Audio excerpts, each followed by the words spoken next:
I'm so excited for this video. Are we looking good? Excuse the bed. I think we're good. At least it looks good, but then again I'm nearsighted, so yeah, it looks good. It looks good. So, hi. My name is Laura. Welcome to my channel. If you happen to be new, well, I just introduced myself. Hi, I'm Laura. This is my top 10 albums of 2019, and this video is in collaboration with Abby. I have been a really big fan of Abby for a really long time. In fact, one of my first videos on this channel was me making, I think it was like the music tag or something that I saw Abby do, and I was just like, I want to do it too. So cue like a little throwback. Okay, I'm gonna do the music tag that I saw on Abby's channel, or Abverse07, and yeah, when I saw it, I knew I had to do it because I love music. So yeah, that was me in 2013. So it's been a while. It's been a while. And if you're brand new, this is my dog Bowie. He looks very bored, but I promise you he's just being lazy. And yes, Bowie liked David Bowie, so I'm gonna stop rambling and I'm gonna get to my music picks. 2019 was a very good year for music. My favorite bands didn't release an album, but if you are a pop music fan, like, this was your year. There were so many good pop songs and pop albums released this year that made my little pop music loving heart very, very happy. Yes, I did type out a list here on my phone, so excuse me if I go back and like refer to it. I also, me being me, I have some honorable mentions, but I'll do that at the very end. So my number 10 pick comes from one of my favorite artists since high school. So I've been a fan of his for 14-15 years by now. It's been a while. So Devendra Banhart. Devendra. He's my favorite Venezuelan ever. And he released his new album Ma a few months ago. If you've been a fan of Devendra or are familiar with his discography, his music, I feel like he's one of the best and quirkiest storytellers. Some of his lyrics are a little bit odd, but I like that. It's just, I don't know, it appeals to me very, very much. And it's just so mellow. It's something that you can go to a park, put your headphones on and just like relax. And it's a beautiful album. I really, really love it. I think it's worth a listen, especially if you like something that will make you, you know, just feel good. And he's so nice. He's such a nice person. Very great performer as well. It's just a very chill concert overall. Chill concert, but he's super funny as well. So it's just like the best combination. Plus he's like super hot, so. My number 9 pick is Ronson, Late Night Feelings. I feel like that whole album is like an ode to pop music, and I love that he collaborated with a bunch of female artists. Leaky Lee, Angel Olsen, you have Miley Cyrus, which I know some people are kind of like iffy on her, but I think she does have a really, really great voice, and her voice really stands out on the album. But I think it's just the Leaky Lee collaborations that made the whole album for me. It's one of the more mainstream records that I have in my list, but it's definitely worth a listen. And Late Night Feelings, the title track, is just it's so damn good. The music video is also really good, very trippy, but I love Leaky Lee. My number 8 pick comes from Lana Del Rey. I used to be a big fan of her during the Tumblr days. I was a big fan of video games and Blue Jeans and Ride and all of those songs. I mean, her first 3 albums as, you know, Lana Del Rey, they were like, they were everything to me. But like, as I grew older, I just kind of fell out of love with her music.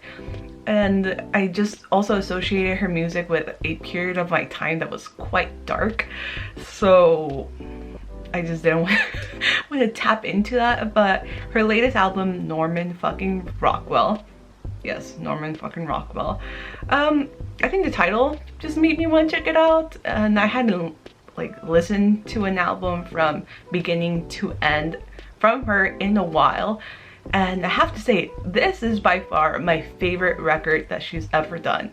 It is so good. Her voice sounds better than ever, and I also really like her lyrics in this album. I feel like they're so well thought out. The album flows really well. Like, I seriously have no complaints, and none of these songs remind me of that dark time when I did enjoy her music a lot. It's just, I don't know, I'm 30 and I am loving this new direction that Lana Del Rey is heading towards. Like, this is just such a great album. Cannot like I cannot emphasize how good it is. It's just, it's really good. My number 7 album is Solange, When I Get Home. I've been, I mean, a big fan of Solange. Out of the two, you know, Noble sisters, I just love Solange so much.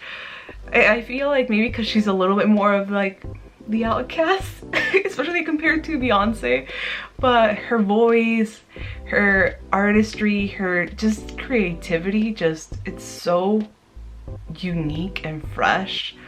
She's one of the artists that I really would love to see live, but she rarely performs live and rarely tours, so she's on my bucket list for sure.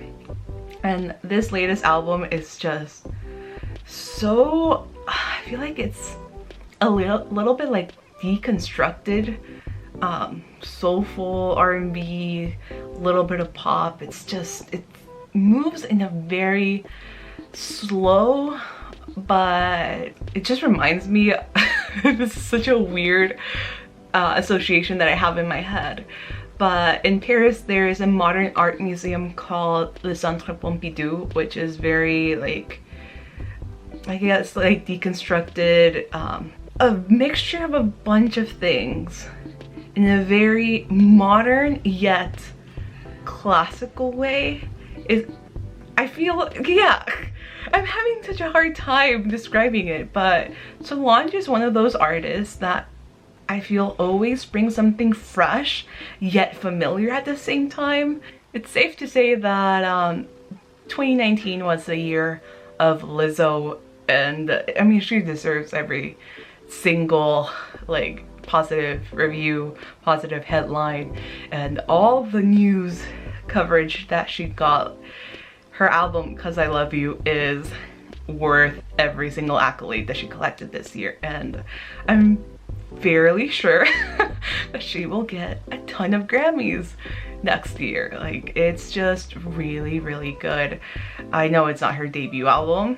She's not a new artist. I first heard of her when she toured with Haim a few years ago. With this album, you get a little bit of everything. So you have like your pop, you have R&B, you have rap, you have hip hop. You have a little bit of everything. Her songwriting is so good. In Jerome, I think that's where it really shines.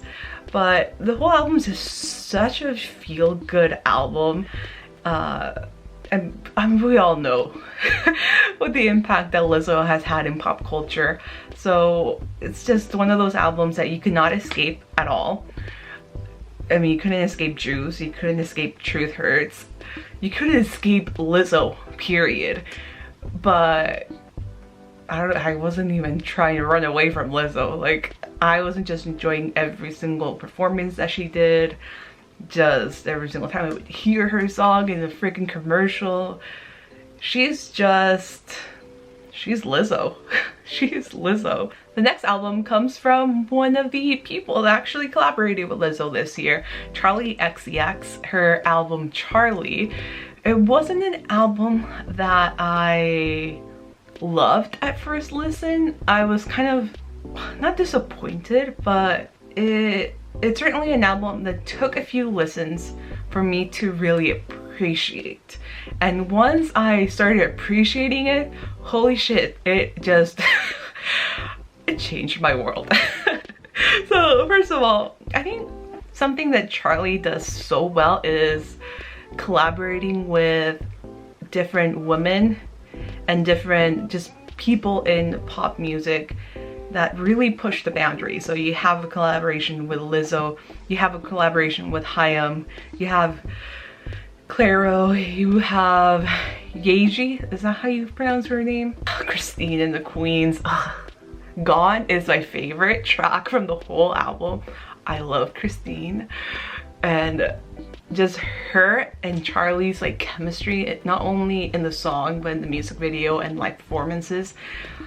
That's just like easily one of my favorite songs for the whole year, but it's the standout song for me in this album. But every single song, even from Troye Sivan, like his 2 songs in that album are so good.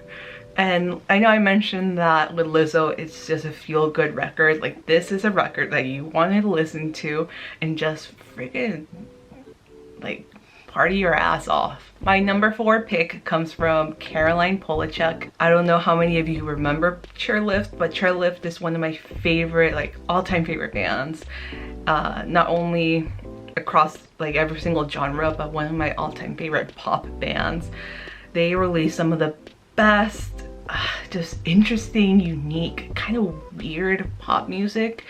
And I also really loved Caroline's side project Ramona Lisa that she released a few years ago. That one was more classical, but it was classical, dark, kind of gothic, but still poppy. It was a very interesting album, but it's really good. If you haven't listened to it, it's worth a listen. But Pink is her debut album as a solo singer. Like, it's not her as Ramona Lisa, it's not her in Chairlift, it's Caroline Polachek. Like, it's just her.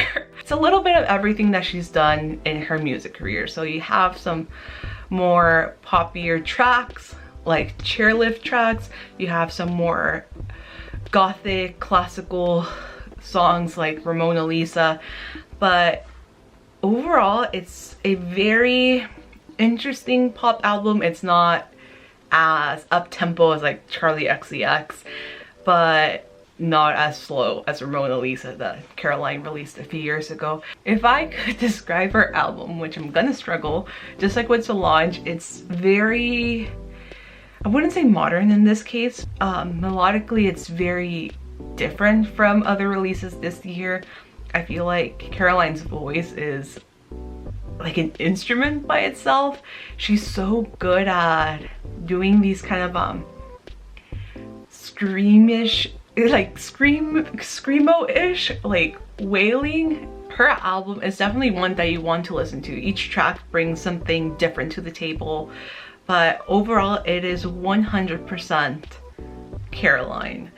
And I'm very, very excited to see what else she brings to the table in her follow-up album. But so far, like, this album I'm going to cherish for the rest of my life. I'm gonna be that dramatic. It's definitely up there with her work with Chairlift for me. I think, I wouldn't say better just because it's very, very different from her work in Chairlift, but it's just really good. It's a solid album. Number 3 comes from one of my favorite Canadians ever, Carly Rae Jepsen. She is my queen, and she released one of my favorite albums of the whole decade, which was Emotion. That's how I really got hooked into her music. I mean, I feel like everyone and their grandma knows about Call Me Maybe, and it's one of those, it's just a good pop song. It's catchy, a little bit annoying, but it's just so damn good. Like, I went to see her in concert and like everyone lost their shit when she sang Call Me Maybe, and it was just so much fun. It was like the most fun I had in 3 minutes, but her whole concert was really good. That's always a testament of whether I really love an album or not, is whether I purchase it on vinyl, because then I'm forced to listen to every single track. and this is one of those albums that I just, if I listen to it, I want to listen to the whole damn thing. The first track of this album, Julian, is my favorite song that she's ever done. It's a fun record. There's so many good songs in this album. Like I said, Julian, There's No Drug Like Me, Want You in My Room is very cheeky. Such a good album. Carly Rae, don't be ashamed to listen to pop music. Like this year, definitely, like I said, it was a year of pop music, so I feel like there was a bit of a time when people were, not everyone, but some people, myself included, felt a little bit ashamed to admit that they just love pop music, because in the realm of music lovers, sometimes popular music or mainstream music kind of gets looked down upon. Like there's no artistic value to pop music. I think that's complete bullshit. There certainly is a lot of artistic value in pop music. Like I said, this year definitely proved that pop music can be not only catchy and fun, but also very interesting and unique and melodically different, and lyrics can be much more meaningful than just, I'm going to the club, dancing with my girls. I mean, that's fun, but if it can also relay a message, like, that's even better. My number 2 pick, I also own on vinyl, because once again, it's one of those albums that I just loved from beginning to end. Jenny Lewis, I've been a fan of her since the Rilo Kiley days, so very similar to Devendra Banhart, I've been listening to Jenny Lewis since high school, and I've been just following her from, you know, from band to side projects to her solo albums, and this one just really spoke to me. It's her first album since her mother passed away, and also since her relationship with Johnny, you know, fell apart. It just tackles a lot of adult issues that I can relate to, and it's done in a way that it just makes you want to lay in bed, light a candle, and just reminisce and reflect on your past. That's probably like the best way I can describe this album. But Jenny Lewis is, like I said, one of my favorite artists. This is probably one of her strongest works. In terms of her solo career, this is like number 2 for me. Rabbit Fur Coat is my number 1. She's so good live. So if you happen to like Harry Styles, she's gonna be opening for Harry Styles. You're in for a treat if you haven't heard of Jenny Lewis. She's a legend. And my number 1 favorite album of 2019 belongs to the artist that also released my favorite album back in, he also released my favorite album of 2017. I've mentioned him in a few of my favorite like videos. Alex Cameron. He's one of my favorite people, definitely one of my favorite Australians. I mean, Kylie Minogue is also one of my favorite Australians, but he's one of my favorite male Australians. He is my favorite male Australian. His new album, Miami Memory, so good. I would say it's not as good as Forced Witness. That album just became one of my favorite albums of all time. But it's definitely up there. It's really good. I feel like what Alex Cameron does best is provide this very weird and quirky commentary on what's happening in the world like right now, whether it is toxic masculinity, PC culture, being a stepdad. Like, he's just very interesting, but he's such a good storyteller. He's just he's really fucking good. I was gonna say damn, but no, he's really fucking good. He's so good live, very charismatic, but also a little bit awkward as well. So if you haven't seen him live, I would highly recommend. And plus Roy, who plays the saxophone, like, he can really jam out to the saxophone. I feel like this album is just everything that you want wrapped in, like, you know, in an album. It is fun, it is, you know, interesting. His voice is just very like deep and melodic.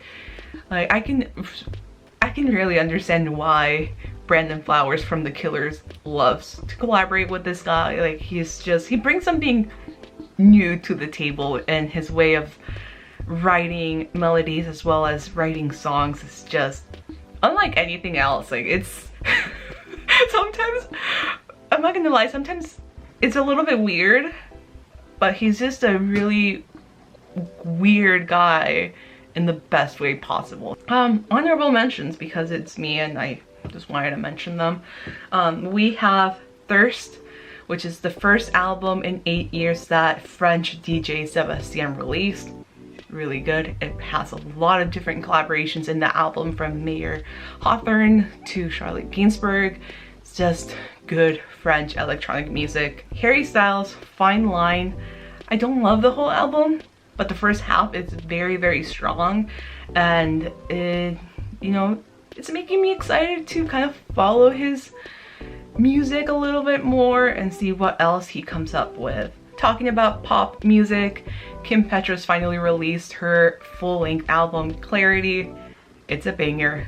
These two artists did not release full-length albums this year. They actually released their albums in 2018, but in this year they dropped like 3-4 singles. I think Rosalía dropped like 5 this year, and I think they're worth mentioning because they really dominated the Spanish-speaking, you know, music scene a lot. And they, especially with Rosalía, she crossed over in a way that I haven't seen a Spanish-speaking artist cross over since maybe, probably Shakira, maybe Ricky Martin. Like, she definitely, you know, crossed. Like, I have friends that don't know a word of Spanish that suddenly feel like they know Spanish because they listen to Rosalía, and I'm just like, okay.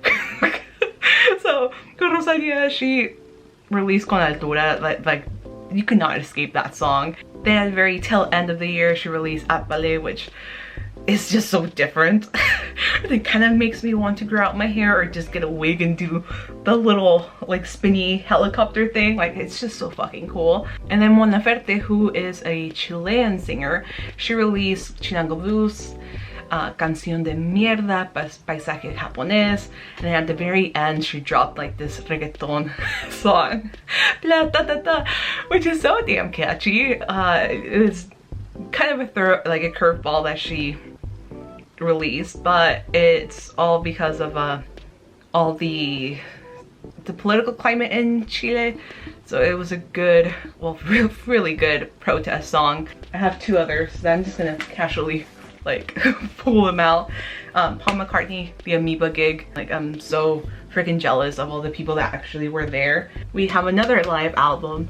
This is from Ed Banger Records, which is, I mean, if you follow French electronic music, like a music that, you know, was the soundtrack of my teenage years and early 20s. What makes this album very special and very unique is that they're taking these French electronic songs and they got a full symphony to bring those songs and give them a brand new life. So there's songs from like every single artist in the Ed Banger catalog. You have Uffy, you have Justice, you have DJ Medi, and you have Busy P, Sebastian as well, Cassius. So it's just a really great live album, something very different. And if you're a fan of Ed Banger, or just want to listen to, you know, classical music with a spin, this is worth a listen. I'm so glad I picked it up. I had to order it from Fnac, which is kind of like the French Best Buy. I had it shipped over here because it wasn't available in the US. But here you can see the symphony. That's it for this video. I'm so sorry that it was so rambly, but I love talking about music, and I love talking about music with other people. It's much easier for me to do that than just sit here and ramble on and on to myself. So please let me know in the comments below what your favorite albums of 2019 were. I'm very excited to see what Abby's favorite albums were. So I'm very curious. I don't even know myself, so I'm gonna find out. Yeah, I hope you guys enjoyed it. If you're brand new, please take a moment to subscribe to see more of my face. So we'll see you very soon, probably in 2020. Wow, see you next year. Might it be that that derp saying that joke. So see you next year. Bye.